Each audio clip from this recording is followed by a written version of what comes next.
First, I will run the program with number of harmonics n is equal to 10. I will change the number of harmonics to 30. I will run it, then here's the result.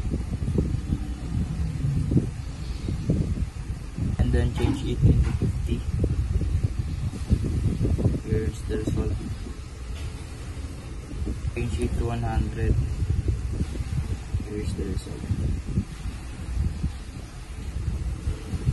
Now here's my code to represent and plot each periodic signal using for loop for 30, 50, and 100 harmonics in a 2-panel window.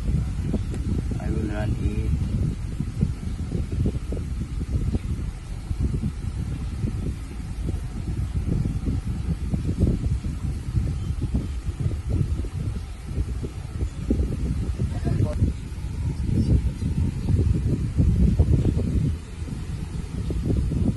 Here's the figure 1, square wave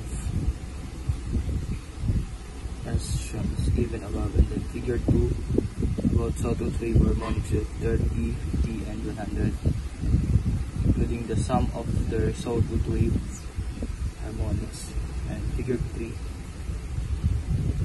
triangle wave harmonics 30, 50, and